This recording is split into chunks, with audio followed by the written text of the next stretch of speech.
আমি আসলে কখনোই উপস্থাপক না, আমি হচ্ছে লেখার মানুষ, আমি লিখতে চাই। ওখানে আসলে আমি চাপে পড়ে আসলে কাজটা করছি।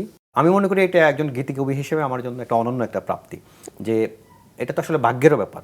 এটা আমি পেয়েছি এবং এত এত মানুষ আমার গানকে ভালোবাসে, শোনে। এটা তো জাস্ট 35টা গান, আমার তো আরো অনেক গান আছে, প্রায় 1000-এর মতো গান। ফুটবল নিয়ে আমার গান করার ইচ্ছা আছে, খুব ভালো পরিসরে একটা গান করার ইচ্ছা আছে।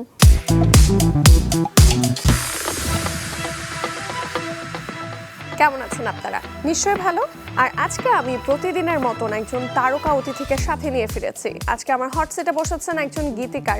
সেদিন একটি তালিকা দেখে আবিষ্কার করেছি তার লেখা মোট 35টি গান, এরই মধ্যে ইউটিউবে 1000 মিলিয়নেরও বেশি বার দেখা হয়েছে। ঠিক শুনেছেন, 1000 মিলিয়নেরও বেশি। যার কথা বলছি তিনি জাতীয় চলচ্চিত্র পুরস্কার প্রাপ্ত গীতিকার রবিউল ইসলাম জীবন। গানের প্রতি তার প্রেম যেমন গভীর, খেলাধুলার প্রতি ভালোবাসাও অসীম। চলুন সবকিছু নিয়ে আজকে গল্প করা যাক। কেমন আছেন? আলহামদুলিল্লাহ, খুবই ভালো। খুবই ভালো তো থাকতেই হবে। 7 সকালে একদম গরম গরম ম্যাচ দেখে আমরা বসেছি। আর্জেন্টাইন ফ্যান বোঝাই যাচ্ছে।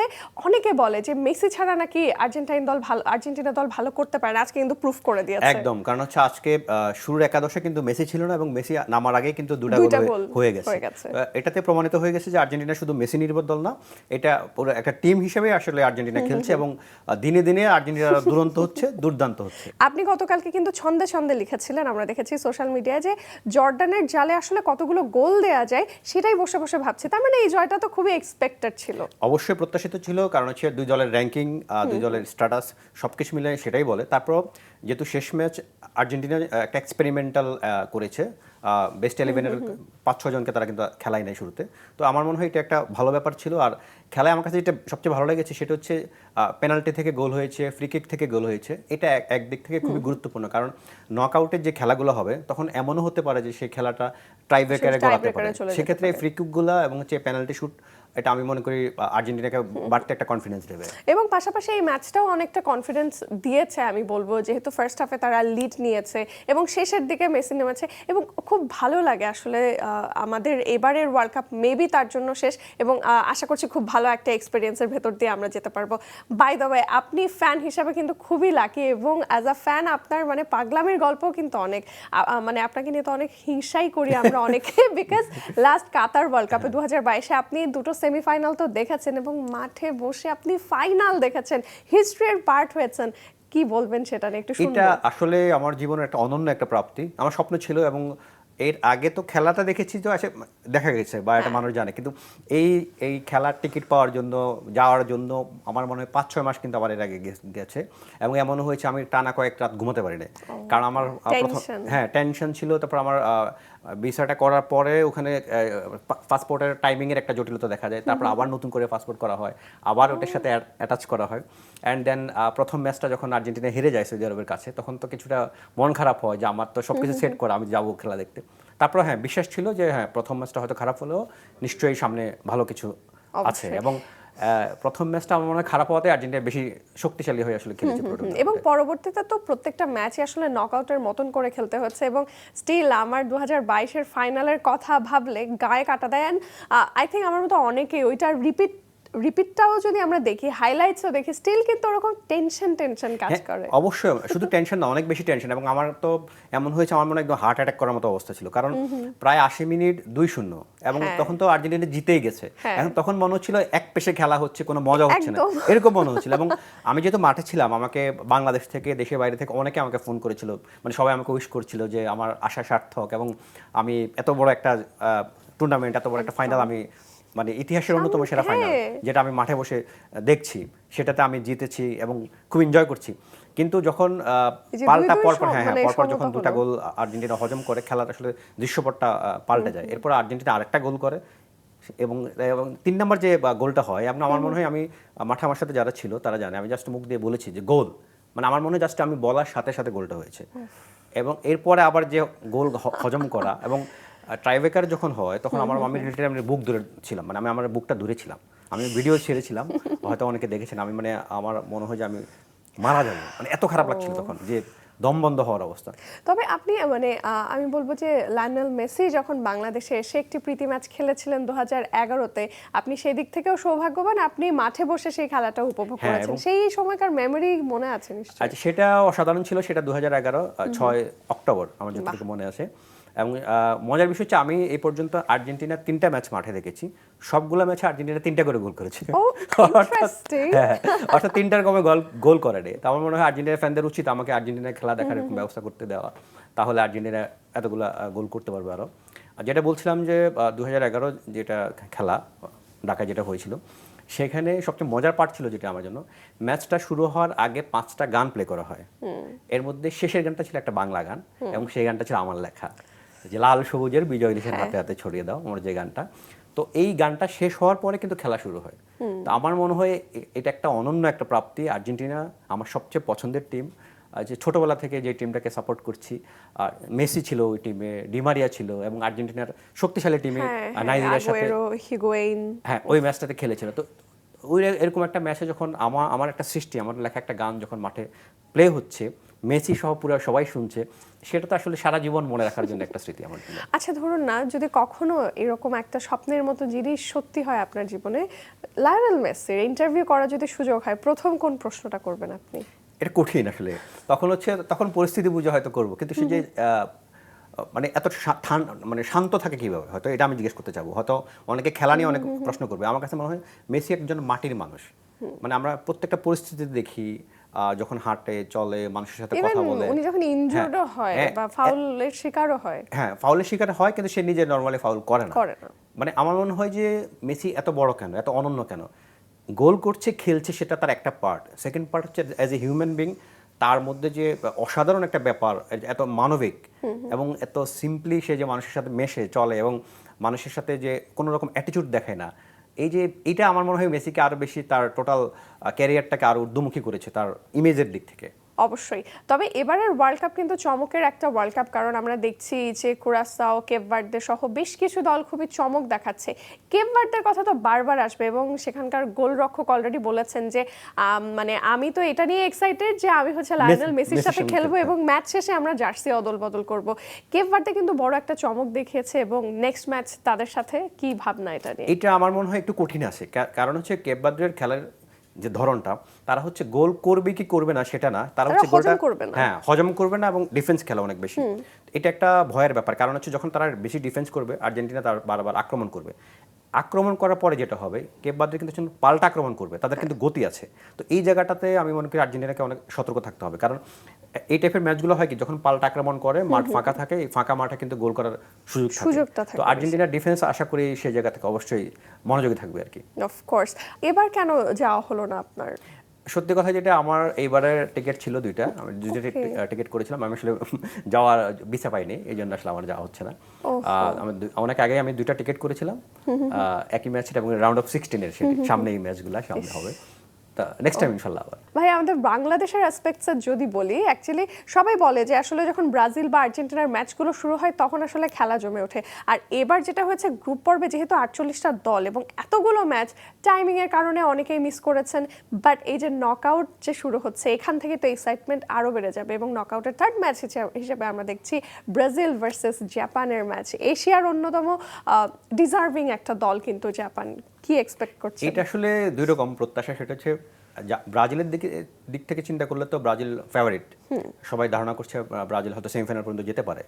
আবার জাপান এবং ব্রাজিলের যদি পরিসংখ্যান, সেটাতে ব্রাজিলে গিয়ে কিন্তু সর্বশেষ যে ম্যাচটা হয়েছিল জাপান এবং ব্রাজিলের মধ্যে, সেটাতে কিন্তু জাপান জিতেছিল। তো এইটা হচ্ছে তাও গত বছর মাত্র। তো এই জায়গা থেকে আমার মনে হয় জাপান একটু মানসিকভাবে একটু শক্তিশালী থাকবে। আর হচ্ছে যে ওই ম্যাচটাতে কিন্তু ব্রাজিল প্রথমে 2টা গোল করে, পরে কিন্তু জাপান পরপর 3টা গোল করে সেই ম্যাচে জিতে নেয়। তো আমার মনে হয় এই জায়গায় একটু জাপান থাকবে। আর জাপানে যেটা হচ্ছে, জাপান কিন্তু অল আউট খেলে এবং লম্বা ফাস্টে তারা খেলে, এবং জাপানের আসলে হারানোর কিছু থাকবে না, তারা ওইভাবে আমার মনে হয় খেলবে। আর ব্রাজিলের যেটা হচ্ছে, ব্রাজিল যদি এই ম্যাচে যদি তারা ফুল টাইম যদি নেইমারকে পায়, আমার মনে হয় ব্রাজিলের জন্য একটা সুবিধা হবে, যে ব্রাজিল আর বেশি চাঙ্গা হয়ে খেলতে পারবে। আর তাদের বিনি খুবই ফর্মে আছে, এবং হচ্ছে ব্রাজিলের একটা জিনিস ভালো লেগেছে যে তারা ম্যাচ বাই ম্যাচ ডেভেলপ করতেছে। মানে প্রথম দিকে যেভাবে তারা টুর্নামেন্ট শুরু করেছিল, ওই জায়গা থেকে থার্ড ম্যাচটা অনেক বেশি বেটার হয়েছে। এবং আমার মনে হয় যে নেইমার কিছুটা সময় মাঠে খেলার কারণে আসলে ব্রাজিল দল কিন্তু আরো অনেক উজ্জীবিত থাকবে, অনেক বেশি উজ্জীবিত থাকবে। বাট টাফ আছে, কারণ হচ্ছে যে এখানে নকআউট খেলা, আপনি হারলেই বিদায়। তো ব্রাজিলের জন্য শুভকামনা থাকলো, যাতে ব্রাজিল আমাদের সাথে এসে সেমিফাইনাল পর্যন্ত আসতে পারে। আমরা শুনছি যে সূক্ষ্ম একটা সুযোগ কিন্তু হতে পারে, যদি সবাই ঠিকঠাক মতন কোয়ালিফাই করে ব্রাজিল আর্জেন্টিনার করে একটা ম্যাচ হয়তো আমরা দেখতে পারি। দেখা যাক দর্শক কি হয়। সেটা হতে পারে সেমিফাইনালে, যেভাবে ছকটা করা হয়েছে, দুই দল যদি জিততে থাকে তাহলে তাদের দেখা হওয়ার চান্স আছে সেমিফাইনালে, not final. Exactly. By the way, একটা মজার জিনিস আমরা দেখছি সোশ্যাল মিডিয়া জুড়ে, আপনি লিখেছেন গোটা দুনিয়া দিচ্ছে চাপ, জিততে হবে বিশ্বকাপ। ইয়েস, কি মনে হয়, যেহেতু সেমিফাইনালের কথাই আসলো, আমরা ফাইনালে আগে না যাই, কি মনে হয় সেমিফাইনাল খেলতে পারে কোন কোন দলগুলো? আমার মনে হয় আর্জেন্টিনা, কারণ রানিং চ্যাম্পিয়ন এবং সে তাদের বর্তমান মেসি যেভাবে খেলছে টিম হিসেবে। তারপর হচ্ছে যে ফ্রান্স, অবশ্যই স্পেন, ব্রাজিল, এই দলগুলোর কাছে আমার কাছে মনে হচ্ছে। কিন্তু এর বাইরে চান্স আছে পর্তুগাল, জার্মানি, ওদেরও চান্স আছে। কিন্তু পর্তুগালের সর্বশেষ যে ম্যাচ দেখেছি ওখানে আসলে আমি পর্তুগাল এবং জার্মানির সর্বশেষ যে দুইটা ম্যাচ তারা খেলেছে ওখানে একটু কিছুটা আশাহত হয়েছে। কিন্তু আবার এমনও হতে পারে যে নতুন যে টিম আছে ওখান থেকেও কেউ হয়তো এই জায়গায় চলে আসতে পারে। এক্স্যাক্টলি, মানে ইকুয়েডর জার্মানির মতন দলকে হারিয়ে দেবে, এটা তো আনএক্সপেক্টেড, এবং তাও 2-1। বাট হ্যাঁ, মানে ফুটবলের লাস্ট মোমেন্ট পর্যন্ত বোঝা যায় না। জাস্ট রিমেম্বার এমি মার্টিনেজের ওই সেফের কথা যদি বলি 2022-এ, মানে হৃৎপিণ্ড খুলে বের হয়ে আসছিল জাস্ট বাইরে কোণায় টাচ, এবং সেটা মাঠে বসে আমি দেখলাম, মানে কি ভয়ঙ্কর অবস্থা মনে হয় যে, মানে একদমই মনে হয় যে কাপটা ওখানেই মোটামুটি কাপটা ওই পা দিয়ে সে কাপটা আসলে রেখে দিয়েছে, সেভ করে দিয়েছে নিজের জন্য। একদম। আচ্ছা, ব্রাজিল এবং আর্জেন্টিনার যে পরিমাণ দর্শক রয়েছে বাংলাদেশে এবং এত মজার মজার অ্যাক্টিভিটিস করে, যেমন একটা দৈরথ চলে, তেমনি ভাবে এরকম ক্লাশ চলে, এই 4 বছর পর পর অল্প স্বল্প এটা বোধহয় মেনে নেওয়া যায়। সো ধরুন আপনাকে যদি তাদের জন্য, ফ্যানদেরকে ডেডিকেট করে কখনো একটা গান বা কবিতা লিখতে বলা হয়, লিখবেন? ব্রাজিল এবং আর্জেন্টিনার? না, অবশ্যই লিখবো। এবং আমি পার্সোনালি একটা কথা বলি, খেলা নিয়ে আমরা অনেক মজা করি, সেটা ঠিক আছে, কিন্তু আমি কখনো মন থেকে ব্রাজিলকে হেট করি না। কেন করব? ব্রাজিল তো আমার শত্রু না, তাদের সাথে তো আমার কোনো ঝামেলা নাই। আর দেশ হিসেবে ব্রাজিল একই মহাদেশের, হ্যাঁ, তারা কাছাকাছি দেশ, এবং হচ্ছে বরং ব্রাজিল আর্জেন্টিনা দুইটা নাম পাশাপাশি আসাতে বাংলাদেশের উন্মাদনাটা বেশি হয়। মানুষ হচ্ছে এই দুইটা দলকে, মানে দুইটা দলকে নিয়ে হচ্ছে মজা করে, ফান করে, সারা পুরো ওয়ার্ল্ড কাপটাকে এনজয় করে। তো আমার কাছে মনে হয় যে নেগেটিভিটির কিছু নাই। ব্রাজিল যদি ভালো খেলবে, কোনো সমস্যা নাই।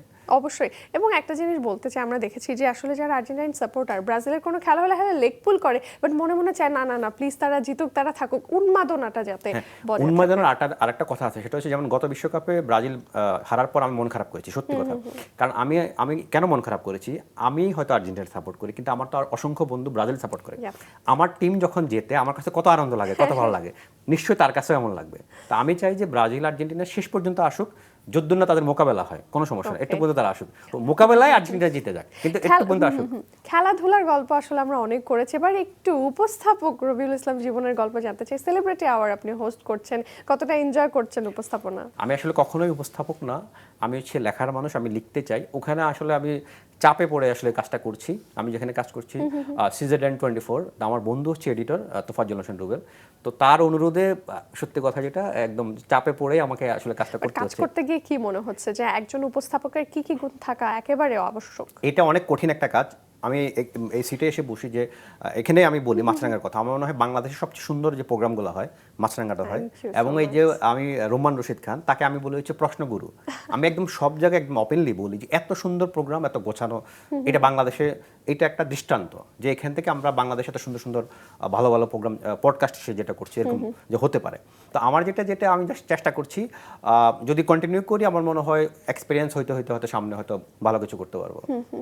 তা তো অবশ্যই। তবে এই যে যখন হচ্ছে যে যেমন বললেন, আসলে প্রশংসা পেতে কার না ভালো লাগে, এবং আমরা চেষ্টা করি আমাদের জায়গা থেকে আমাদের সম্মানিত অতিথি যারা থাকেন তাদেরকে একটা কমফোর্টেবল একটা স্পেস দিতে, আরামসে কথা বলতে, এবং আমরা সবসময় চেষ্টা করি, নিশ্চয়ই দর্শকরাও একমত হবেন, আমরা আমাদের অতিথিকে যথেষ্ট সম্মান করে কথা বলি এবং কোনো অস্বস্তিকর সিচুয়েশনে ফেলি না। না, এটা না, শুধু গবেষণা। হ্যাঁ, আমার মনে হয় এত সুন্দর স্ক্রিপ্ট বাংলাদেশে খুব কম হয়, যে কোনো প্রোগ্রাম। যে আমি এখানে এসেছি এটার কথাও আমি বলবো, তো রোমান রশিদ যখন স্ক্রিপ্ট করেন সেটার মধ্যে, কারণ সে তো সবার সম্পর্কে জানে, এটা নিয়ে পড়ে থাকে, সে গবেষণা করে, নানানভাবে খোঁজ নেয়। এইটা তো আসলে এই শ্রমটা খুব কম মানুষই দেয়। একটা প্রোগ্রাম আমি শুরু করলাম, একজন গেস্ট আসলো, চলেন বসি কথা বলি, এভাবে তো আসলে আপনি তার সম্পর্কে যত বেশি জানবেন তাকে ধরতে পারবেন। গেস্ট কিন্তু এমনও হয়, গেস্ট কিন্তু তার না বলা কথাটা বলতে চায়, আপনি যদি তাকে ওই জায়গায় নিয়ে আসতে, ধরিয়ে দিতে পারেন, ওই জায়গায় যদি আপনি নিয়ে আসতে পারেন। এবং অনেক কিছু আছে, মানুষ কিন্তু কথা বলতে অভ্যস্ত, কথা বলতে চায়, তার হয়তো সারা জীবনে বলে নাই, হয়তো এই কথাটা সে বলতে চায়ও না, কিন্তু সঠিক পরিবেশ পেলে, পরিস্থিতি পেলে সে কিন্তু বলবে, এবং বলে কিন্তু সে আনন্দিত হবে। আর আপনি উপস্থাপনা করতে গিয়ে মানে এখন পর্যন্ত কি কি চ্যালেঞ্জেস ফেস করলেন যদি বলেন? চ্যালেঞ্জ তো পুরোটাই চ্যালেঞ্জ, কারণ হচ্ছে একজন গেস্টকে তার আপনি যেটা বললেন যে তার কমফোর্ট জোন দেয়া, যে তার কাছ থেকে কথাটা বের করে নিয়ে আসা। তো আমি আবার একটা যেটা করি সেটা হচ্ছে আমি আসলে খুব ডিপলি যাই না, আমি সেলিব্রিটি আওয়ার মানে টক শো আমরা যেটা করছি যে ইজিলি করার চেষ্টা করছি, যে অনেক ভেতরে যাই না। আমার মনে হয় একটা সময়ের সাথে সাথে যখন আমি আরো বেশি এটা সম্পর্কে জানবো, আরো রিচ হব, তখন হচ্ছে আরো ডিপলি হয়তো আর কিছু করতে পারবো। অবশ্যই।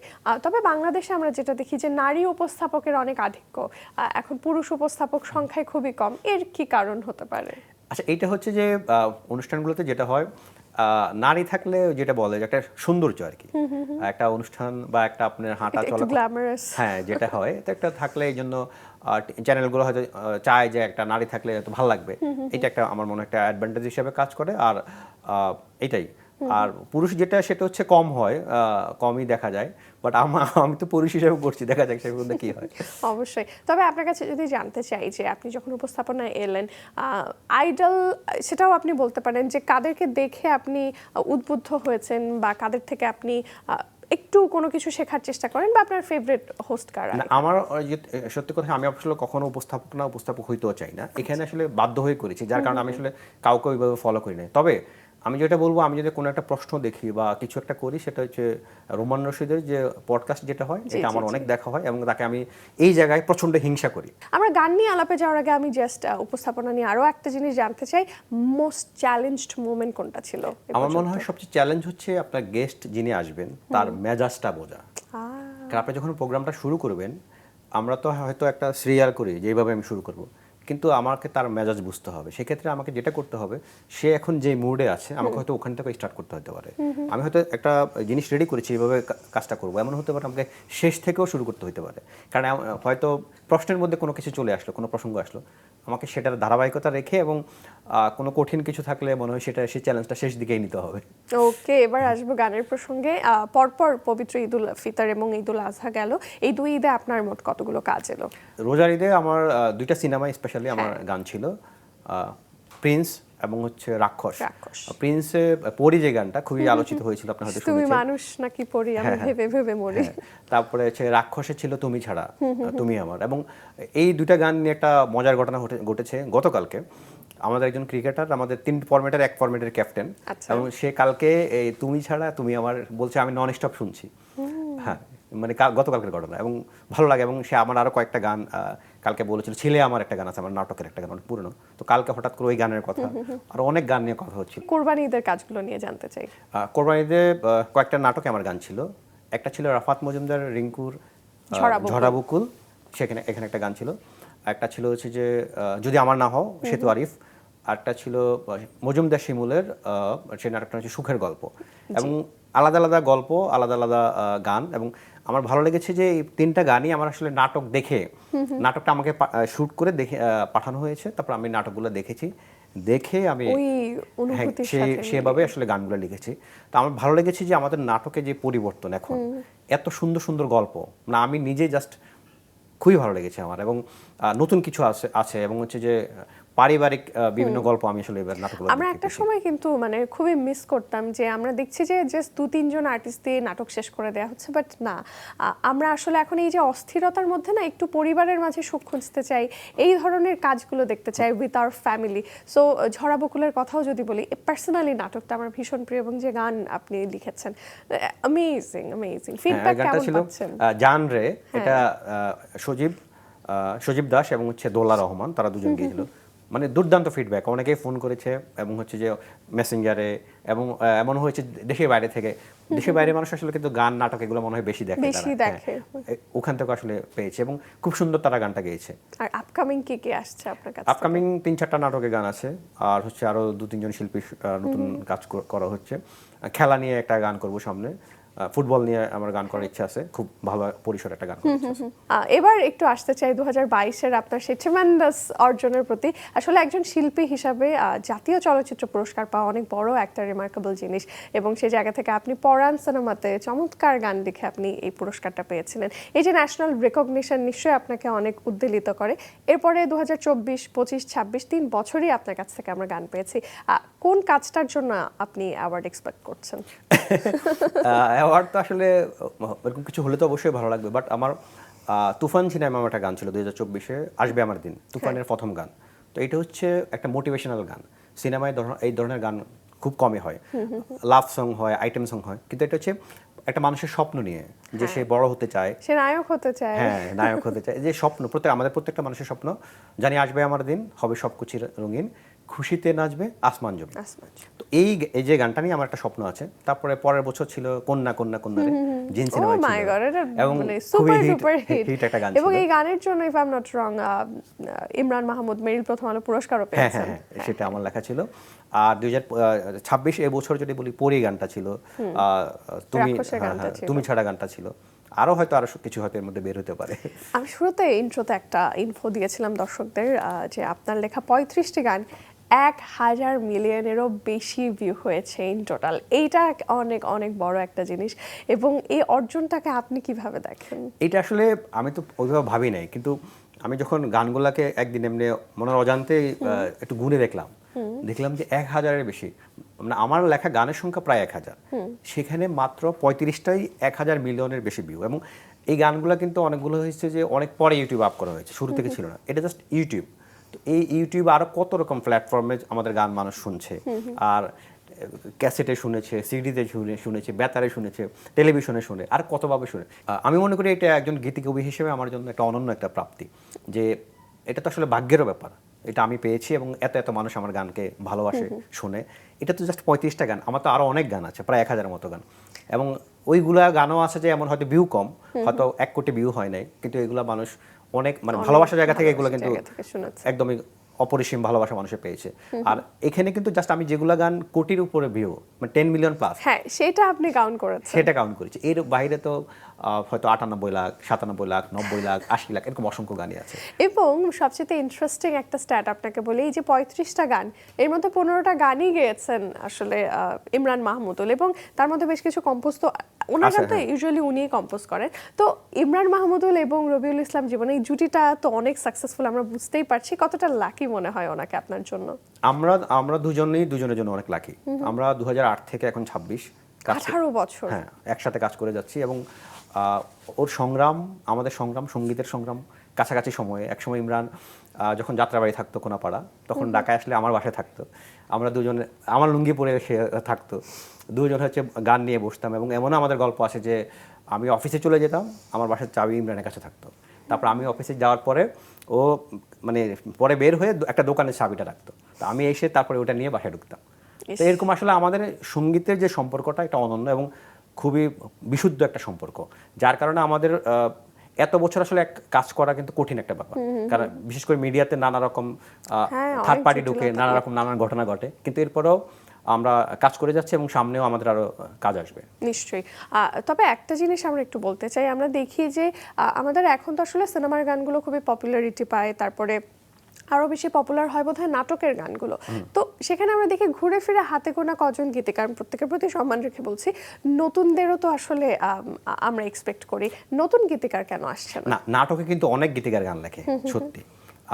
আপনারা দেখবেন হচ্ছে যে আমাদের সজীব, তারপর শোভন, রেজওয়ান, মার্সেল, এরা যখন কাজ করে অনেক নতুনও থাকে, কিন্তু যেহেতু আমরা কিছু মানুষ আছে, আমাদের কাছে মানুষ চেনে, এই কারণে হয়তো নামটা সহজে হয়তো মনে থাকে, ক্যাচ করতে পারে। কিন্তু নাটকে অনেক লিখছে, আর ইভেন যেহেতু ইউটিউব প্ল্যাটফর্ম ওপেন এখন, বা হচ্ছে যে যার মতো করে অনেক নতুনরাও অনেক ভালো কাজ করছে। অবশ্যই। আমরা আয়োজনের একেবারে শেষ পর্যায়ে চলে এসেছি, এই পর্যায়ে আমাদের দর্শকদের উদ্দেশ্যে যদি কিছু বলতে চান।